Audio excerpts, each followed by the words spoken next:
കോട്ടയം തിരുവാതുക്കൽ ഇരട്ട കൊലപാതക കേസിൽ പ്രതി പിടിയിൽ. അസം സ്വദേശി അമിത് തുറാങ്ങിനെ തൃശൂർ മാളയിൽ നിന്നാണ് പോലീസ് പിടികൂടിയത്. മൊബൈൽ ടവർ കേന്ദ്രീകരിച്ച് നടത്തിയ അന്വേഷണത്തിലാണ് പോലീസ് പ്രതിയെ പിടികൂടിയത്. കൊല നടത്തി 24 മണിക്കൂർ പിന്നിടും മുൻപെയാണ് കൊടും കുറ്റവാളിയെ പോലീസ് പിടികൂടിയത്. മൊബൈൽ ടവർ കേന്ദ്രീകരിച്ച് നടത്തിയ അന്വേഷണത്തിലാണ് തൃശൂർ മാള മേലടൂരിലെ കോഴിഫാമിൽ ഒളിവിൽ കഴിഞ്ഞ പ്രതിയിലേക്ക് പോലീസിനെ എത്തിച്ചത്. വിജയകുമാറിന്റെ വീട്ടിൽ നിന്നും മോഷ്ടിച്ച ഫോൺ ഓണാക്കിയതാണ് പ്രതിക്ക് വിനയായത്.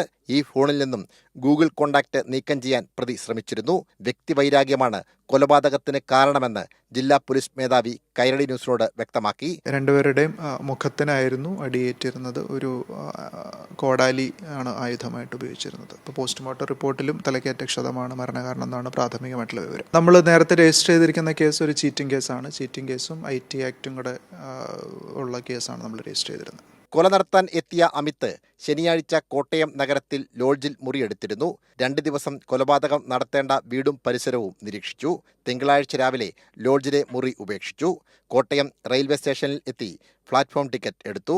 വൈകുന്നേരം തിരുവാതുക്കലിലെ ശ്രീവത്സം വീട്ടിലെത്തി കൊലപാതകങ്ങൾ നടത്തി കടന്നുകളഞ്ഞു. കൊല ചെയ്യാൻ ഉപയോഗിച്ച ആയുധത്തിലും ജനലിലും വാതിലിലും അമിത്തിന്റെ വിരൽ അടയാളം പതിഞ്ഞിരുന്നു.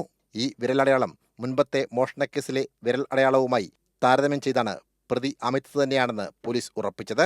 സാംജിത് ആർപ്പൂക്കരയ്ക്കൊപ്പം സനോജ് സുരേന്ദ്രൻ, കൈരളി ന്യൂസ്, കോട്ടയം.